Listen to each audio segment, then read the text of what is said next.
Translation and purport by His Divine Grace A.C. Bhaktivedanta Swami Srila Prabhupada Ki Jai. The flood of love of Godhead swelled in all directions, and thus young man, old man, woman, and children were all immersed in that inundation. Purport. When the contents of the storehouse of love of Godhead is thus distributed, there is a powerful inundation that covers the entire land. In Sridham Mayapur, there is sometimes a great flood after the rainy season. This is an indication that from the birthplace of Lord Chaitanya, the inundation of love of Godhead should be spread all over the world, for this will help everyone, including old man, young man, woman, and children. The Krishna consciousness movement of Sri Chaitanya Mahaprabhu is so powerful that it can inundate the entire world and interest all classes of men in the subject of love of Godhead. Srila Prabhupada Ki Jai. Ucha lila, prema vanya chaudike vidoy, stri vridha balaka yuva sambarendumai. The flood of love of Godhead swelled in all directions, and thus young man, old man, woman, and children were all immersed in that inundation. So this is the description of what was happening on this planet in Sridham Mayapur, West Bengal, over 500 years ago, when Lord Sri Chaitanya Mahaprabhu, the Supreme Personality of Godhead, was present, and he was playing the role of his own devotee, just to make sure that if anyone wants to imitate, let them imitate serving the Lord rather than being the Lord, because in Kali Yuga everyone is so prone to imitations. And he manifested this perfection of divine love. And of course we know that who is Lord Sri Chaitanya Mahaprabhu? Sri Krishna Chaitanya, Radha Krishna Nahe Anya. He is the combined form of Radha and Krishna. More precisely, he is the Supreme Lord himself, Sri Krishna, but he came in the mood of his most exalted devotee, Srimati Radharani. And it is described here how he was enjoying that devotion by playing part of the devotee. Jai Shishi Radha Gokulananda Sitaram Lakshman Hanuman Shishi Gaunitai Ki Jai. And there are many descriptions, amazing descriptions in different biographical books about Lord Sri Chaitanya Mahaprabhu, how he was spreading the love of God, how he was giving that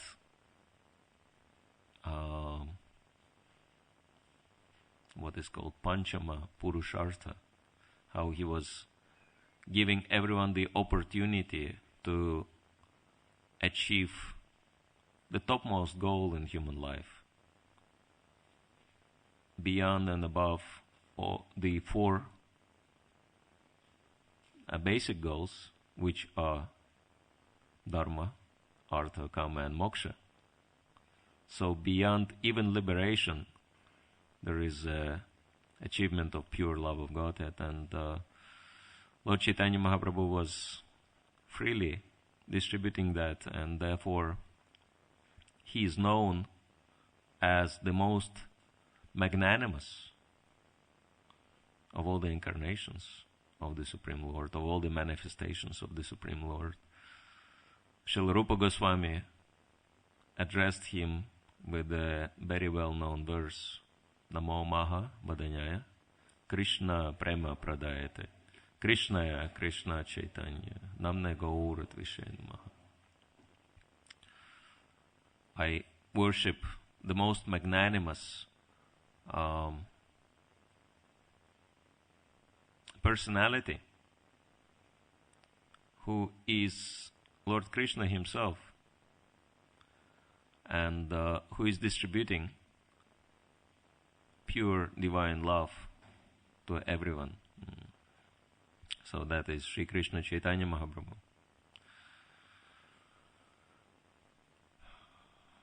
And we know that when Lord Sri Krishna Chaitanya Mahaprabhu had come, there have been a lot of changes around the same time globally. For example, we know that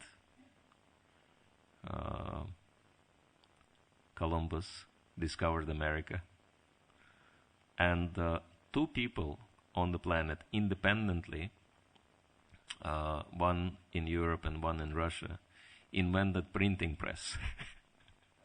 And we know why these things were happening, because Lord Chaitanya was predicting that this Sankirtan movement will be spreading all over the world, and of course we know who spread the Sankirtan movement, Srila Prabhupada, and of course Columbus discovered America to make sure that Prabhupada would have somewhere to go. And the printing press was invented just to make Srila Prabhupada's job easier. So it was all done in preparation. And actually, it is very, very amazing if we look at the history of the planet. We can see mind-blowing synchronicity, how everything is happening precisely according to minute details, just to facilitate the execution of the plan of the Supreme Lord. And of course, the descriptions which are given about Lord Chaitanya and how he was spreading love of God just by embracing people, just by chanting the holy name, everyone was inundated in love of God. And there are descriptions how when Lord Chaitanya and his associates, they were going through the lands of Bengal, and they were chanting kirtan, and it was not just an ordinary kirtan. It was called Prema Kirtan. It was chanting imbued by pure divine love, and everyone was immersed in it. And when this kirtan was happening, there were so many people coming together, and they just couldn't leave. They were astonished to see that, and completely mesmerized, and everyone was dancing. And it is described that, the laws of the material world were not acting at the time. In ecstasy, people who normally would not have much strength, they were pulling out huge trees from the ground and throwing them in the air in ecstasy. And other people were climbing up the tree and dancing on the branches of the tree as if they had no weight. And it was described that when these kirtans were performed, that people were coming and they would not leave. They wouldn't leave. And therefore, everyone was, Lord Chaitanya's personality was so amazing. Everyone basically knew that he is not a human being, he is the Supreme Lord. Just starting with his physical features, we can just imagine, seeing Lord Chaitanya. Actually, those of you who have been to Sridham Mayapur, and I'm sure a number of you have been there. How many of you have been to Sridham Mayapur? So just remember the big deity of Lord Chaitanya from Panchatattva. So this is an exact replica of how Lord Chaitanya looked like. To the inch. This was his height, and this was his bodily feature. This was his stature, exactly according to the description. No exaggeration, right? 7 foot tall, and with a body resembling the color of molten gold. We can just imagine someone like that walking into the temple room, even without singing or saying anything, right? What kind of effect that personality would produce? We would exactly know that something's going on here. This is not an ordinary person.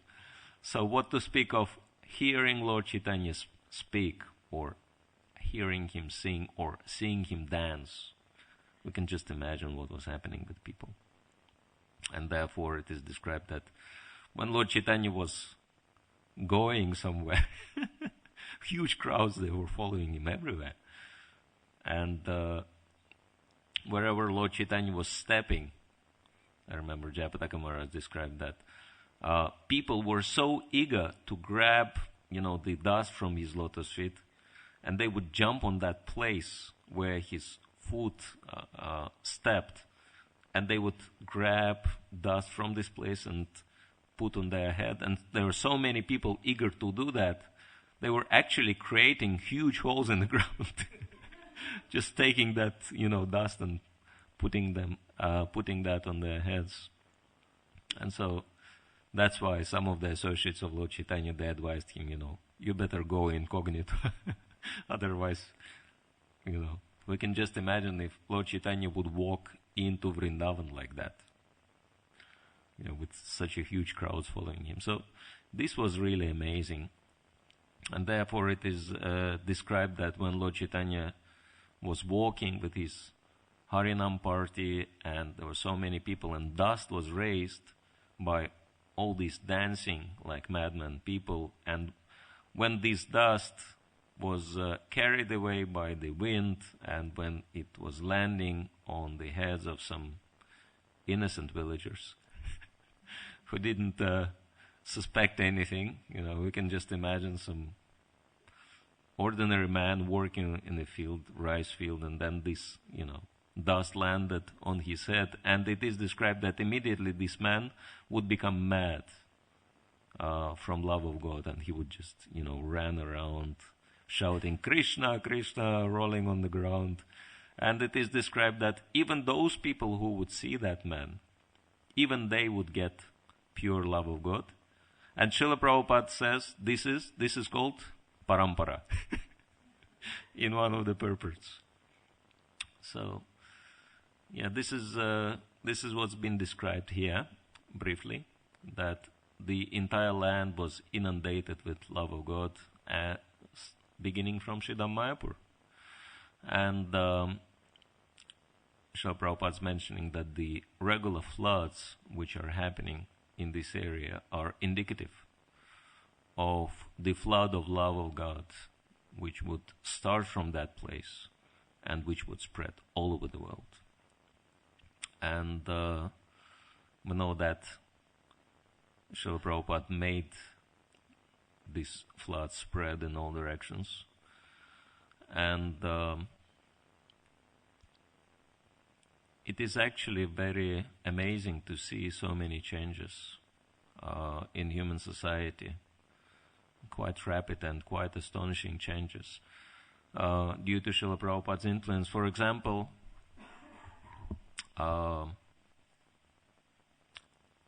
when Srila Prabhupada came, hardly anyone heard of Krishna, and chanting Hare Krishna mantra was something very kind of bizarre, right? No one knew what was that all about. But now, I just remember because I was sent to Scotland in spring for a month to help with the activities of our society there, and we were trying to organize a program for His Holiness Radhanath Swami in a spirituality center at Edinburgh. And we spoke with the main man who is running that center, Neil Walker, and we were discussing what Maharaj will be doing, and it came up that he'll be chanting Kirtan, Hare Krishna Mahamantra. And Neil Walker said, well, You cannot surprise us with chanting Hare Krishna Maha Mantra because we do it all the time in our spiritual center. So many people come and they chant Kirtan for a long, long time, and they chant Hare Krishna Maha Mantra. And these people, not only they have nothing to do with ISKCON, they not even Gaudiya Vaishnavas. They just spiritualists of all kinds and types. And they come and they chant Hare Krishna Maha Mantra. And it's not an exceptional thing. Actually, I was thinking that it would be good for us to, look and see what's happening around, and we'll be very surprised.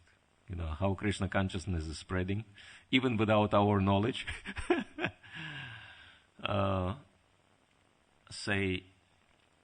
We know that there are people who are doing that, people like Krishna Das and Jayotau in different places,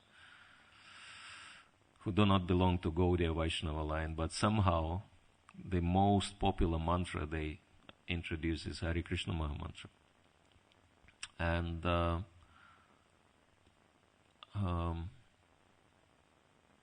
it became so popular. In Toronto, in Canada, there is one bhajan band organized by devotees, and they're really good. And I was kind of encouraging them because the singer was my close friend. I told them, why don't you go public?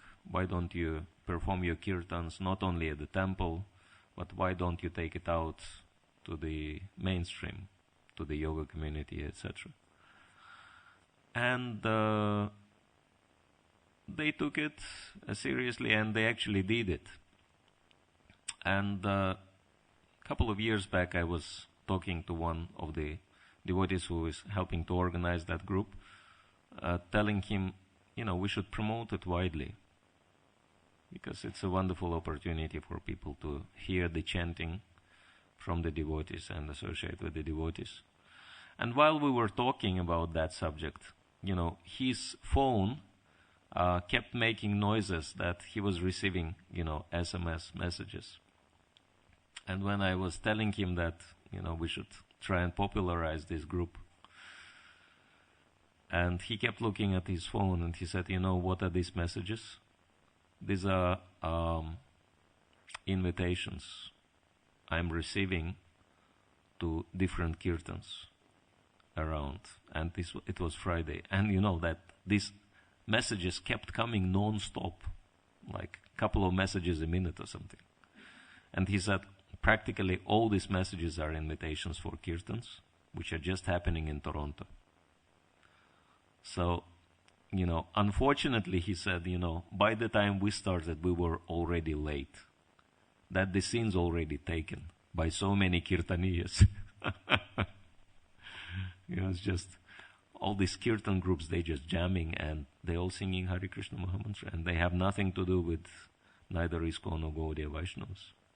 Somehow they just have this inspiration, they just want to sing Hare Krishna.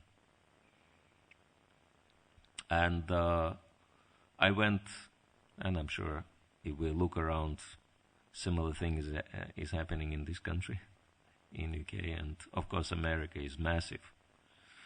The entire upstate New York, there are so many bhajans and kirtans happening there that place, of course in New York they've been, historically there have been a lot of immigrants from Ukraine living there.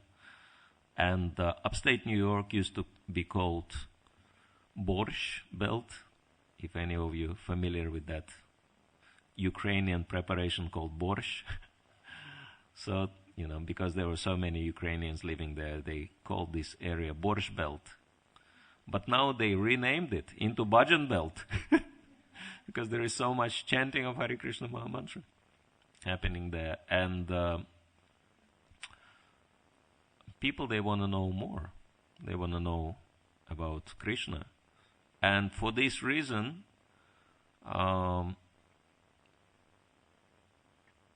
people who organize these events, just to satisfy their audience, they facilitated and they invited 3 very senior Prabhupada disciples, His Holiness Satsvarupa Maharaj, His Holiness Dhanurdhar Maharaj, and Mother Kushala, to move in and permanently stay there to preach. So there is a massive kirtan movement happening in the mainstream. And I went to one of the programs, and I thought, okay, these people, they sing Hare Krishna, but how much they understand, right? That's our normal suspicion, right? What do they know anyway, right? So we were invited to sing along with some of these performance musicians. And so before we had our turn, we were listening to one of the musicians singing Hare Krishna Mahamantra. And he was looking like a standard musician, long hair, jeans, etc., playing guitar and still singing Hare Krishna. And then he actually made a little break, and he said something which was quite mind-blowing. He said, actually, this mantra is very important for all of us, because the most important thing in our lives is to develop our personal relationship with Krishna. And chanting of Hare Krishna is the prime method of developing our relationship with Him. And the thing which obstructs us from developing our relationship with Krishna is Maya. And Maya is very strong. And then he told the story, which probably some of you heard, how Narad Muni was witnessing the display of Krishna's Maya, when Krishna created that fake inundation, etc. Probably some of you heard that story. So he told that story. I was thinking, oh my God, he actually understands what he is doing, even though he doesn't look like a devotee. But he knows what Hare Krishna Mahamantra is, what the purpose of life is. And no doubt that it is all happening due to Srila Prabhupada's impact. Srila Prabhupada started that whole movement, which becomes massive people's movement these days. And actually,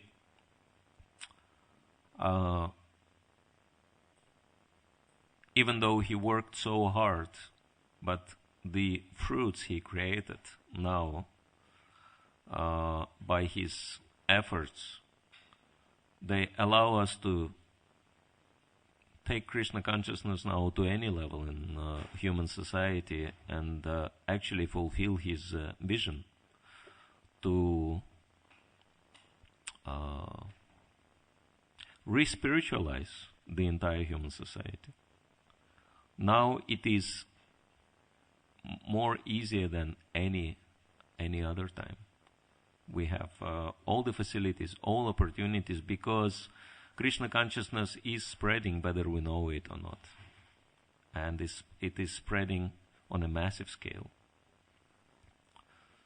And in my travels, I see so many amazing confirmations of that. It is going way beyond our community, and it's reaching all types of people. Because Krishna consciousness is so unique, there is nothing like Krishna consciousness, not even close. That's why everyone sees that, everyone takes note of that, and there are many, many people who do appreciate it on a very high level. I just remembered one instance a couple of years back, because one of the places I'm visiting for preaching is Israel. And when I came there, devotee said, we made a contact with one Jewish group, practicing Jews, and these people, they invited us to come to their home, and they live in Jerusalem, which is, of course, the religious capital of the Israel. And he said they are vegetarians and they are very friendly. So I said, shall we take instruments with us, and will we be doing kirtan there? And devotee said, oh no, this is our first visit. We don't want to impose ourselves. We'll just go, to get to know them a little bit. I said, okay, but luckily I had kartals in my shoulder bag. And luckily, because as soon as we arrived, their leader greeted us, and before we even had chance to get out of the car, he said, I hope you'll be singing Hare Krishna here. And I was very surprised. I said, why? He said, well, because this place really needs to be purified. Can you imagine Jerusalem? This place needs to be purified. And he said, I'll take you, because if any of you been to Jerusalem, that's the place, very hilly area. There are plenty of hills. And he said, I'll take you to one park, which is situated on a high level. And if you sing Hare Krishna there, many, many people will be able to, get the benefit. This vibration will spread to many people. So he said, let's go to that park and let's sing Hare Krishna there. And so there were maybe 5 or 6 of them who greeted us, and they took us to the park. Even before we had chance to do anything else, they just made us sing Hare Krishna. And so I pulled out my kartal, started chanting Hare Krishna. And most of them didn't even know the words of Hare Krishna Mahamantra. It was obvious, because in the beginning, I could see that they trying to learn the mantra. But after a few minutes, they joined in and they started chanting Hare Krishna with us. And so next thing, we went to their house, and he said, well, this house also needs to be purified. Please chant Hare Krishna here. So we did kirtan in their house as well. And we were talking with them, and I was very surprised. I was thinking, these people are seriously practicing Jews. Not just, and also highly educated people. All of them have, on average, couple of university degrees. On average, they know 5 or 6 languages. And they do, really high-profile business, design business. Just an example, they did the office design for Michael Bloomberg in Jerusalem. If you know, Michael Bloomberg is the mayor of New York. So like that, they take these kind of orders and they make good money. And funny thing was that they live in a house, maybe 15 of them, and none of them is married, we found. They all bachelors. And they live together, they practice Judaism together. They're all vegetarians, and this is very, very unusual for Israel, especially, being bachelors like that, because it's considered to be, failure. In Judaism, it's considered to be a failure if one is not married like that. And I was talking to them, and I was trying to find out more who these people are and why, in the first place, they are so favorable to us.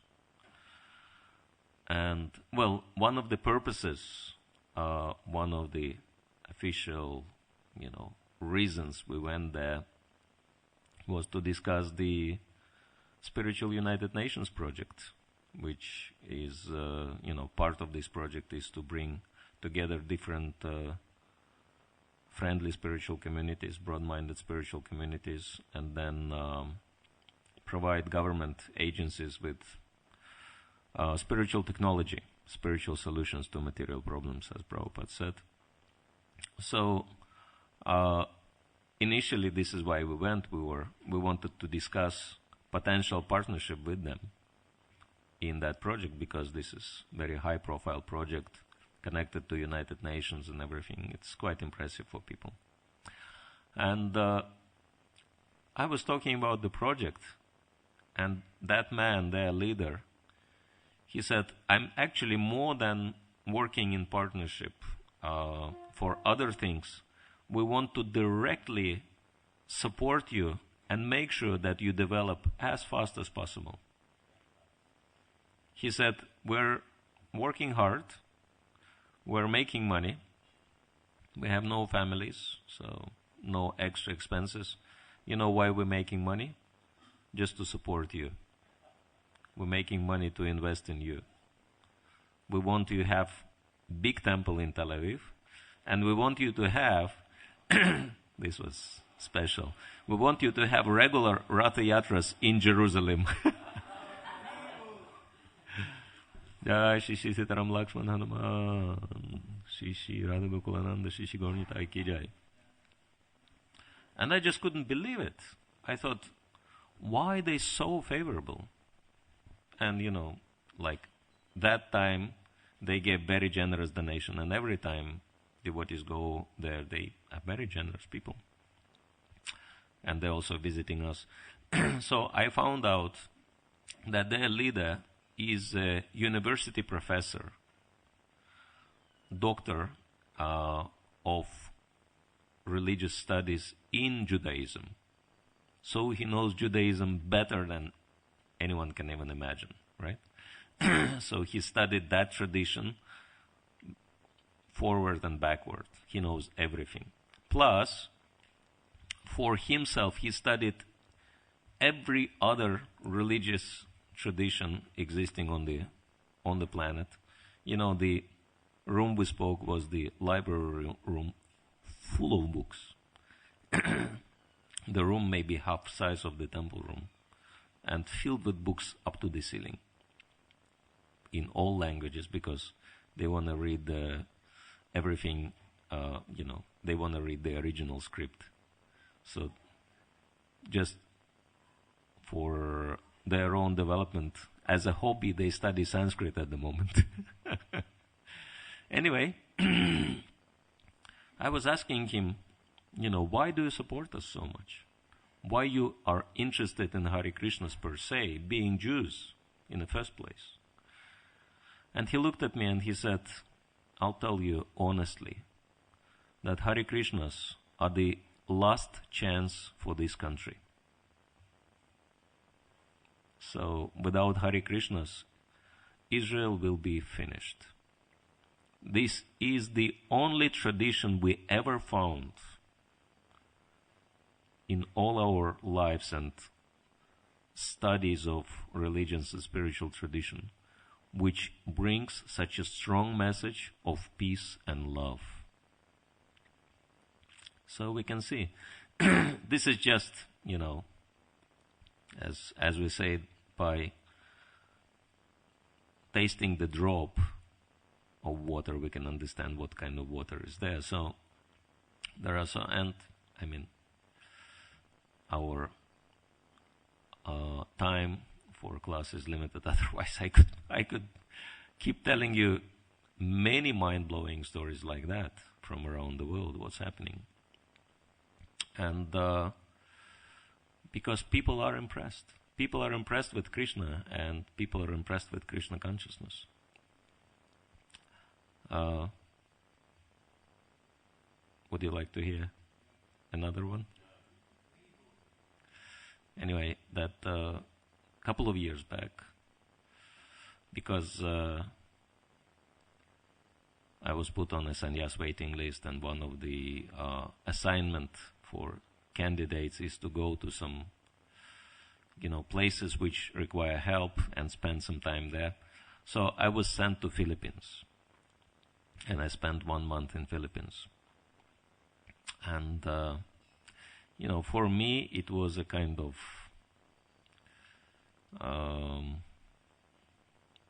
in a sense, waste of time, because I'm coordinating the Spiritual United Nations project, traveling, and I'm trying to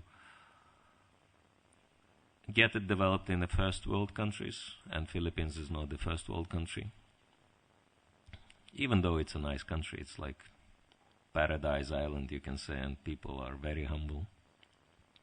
But anyway, I was thinking about my purposes, and then I was thinking, well, maybe we could do something in here. Let's get in touch with the officials. And I contacted our representative at the United Nations, and I said, do we have any contacts for Philippines government? And she said, yeah, definitely we have. And then she came back to me. She said, you can meet either vice president or speaker of the House of Representatives, who is a very famous person. So vice president was traveling abroad, so I couldn't meet with him. But then she arranged my meeting with the speaker, who is like the most famous Filipino in the world, more famous than president of the country even, who's been in the office 6 terms in a row, I think. So quite a powerful personality. Anyway, I took one devotee, leader of the congregation, and we went to meet him to discuss the potential development of the branch of Spiritual United Nations in Philippines. And I was dressed like that because, what can I do? I'm a Hare Krishna monk. That will not change. I don't want to go in disguise, and no need, because I'm representing spiritual body. But our leader of our congregation went in a civil clothes because he was representing, the mainstream society, right?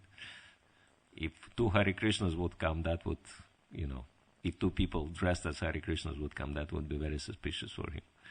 Anyway, we went and we spoke, and it was very amazing because this man, the first funny thing was that he, because we were recommended by his best friend from United Nations.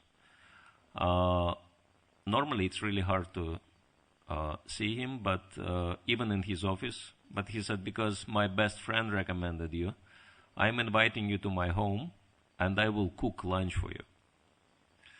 And I wrote back to him. I said, one point is that both of us are strict vegetarians.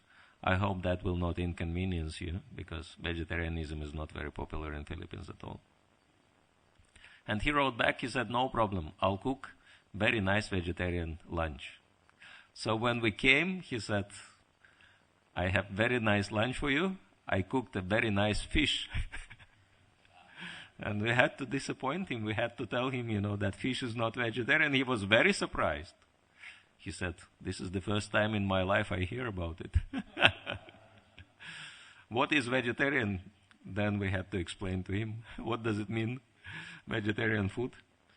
He said, anyway, I'll go back to the kitchen and I'll cook proper vegetarian meal for you. So he made some pasta with vegetables, like that. So, and while we were sitting and having lunch, I gave him my card, and the card doesn't say Hare Krishna or anything. It says Spiritual United Nations International Coordinator. But then it was also mentioned the Bhakti Yoga teacher. And he looked at the card. He said, well, I know yoga, but it says Bhakti Yoga. What is Bhakti Yoga? I said, well, Bhakti Yoga is a spiritual yoga, yoga of divine love of God. He said, oh, you believe in God? I said, yeah. I'm dressed like a monk, but anyway, there are some monks who don't believe in God, of course. I said, yes, I believe in God. he said, "Oh, wonderful! I also believe in God." And but I believe in Jesus Christ. Which God are you believing in? So I had to tell him Krishna. So he was asking, who is Krishna? I said, well, Krishna is the Supreme Lord, Father of Jesus Christ. He said, wonderful. So we belong to the same family. We worship the same family. We're worshiping the Son, you're worshiping the Father. And all. But then he said, why in the world are you vegetarians? What happened to you?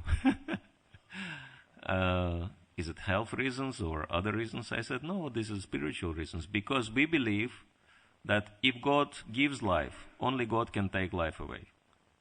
We cannot take others' life away. And he was so impressed. He said, wow, I also believe in God. That means I also have to become vegetarian now. Because it's true. Only God gives life. Only God can take life. And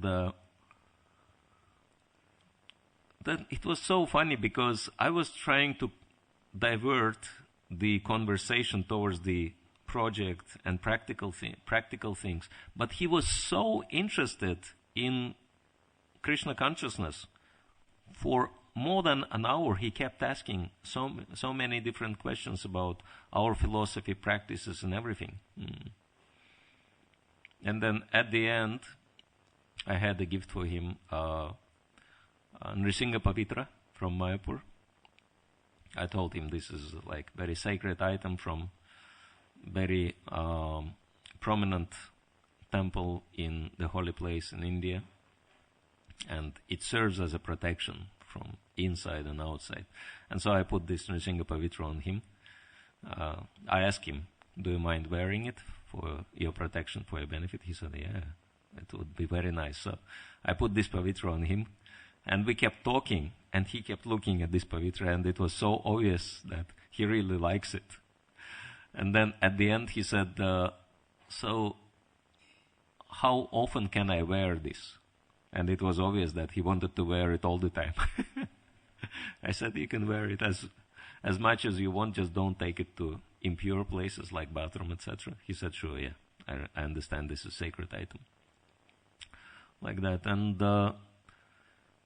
anyway, it was very interesting that we didn't come to preach to him. We just wanted to work with him, right? But obviously, I mean, it's a simple logic. Someone wants to work with you. You want to know who that person is and what they do, right? So preaching comes automatically. So, therefore, in this project, we're looking at the opportunities to engage people in serving Krishna without bothering to preaching to them. Then, because it comes to the point of engagement, they want to know what Krishna consciousness is about and who we are. So, but for me, it was an amazing example that, how much interest Krishna consciousness arises in people, and how much appreciation and support is there. And therefore, it is very important for us to know for a fact that everything Srila Prabhupada said in his books about the role of the devotees and about the potential and all the predictions he made and all the desires he expressed, Krishna, rather Lord Chaitanya, is fully behind it, and he executes that plan of spreading the divine love. And we should try and help actively as much as we can. And as Srila Prabhupada was saying, that it will be good for us and it will be good for everybody else. So thank you very much. Hare Krishna. So I don't know what the time limits are. Probably it's about the time to finish, but if anyone has a question,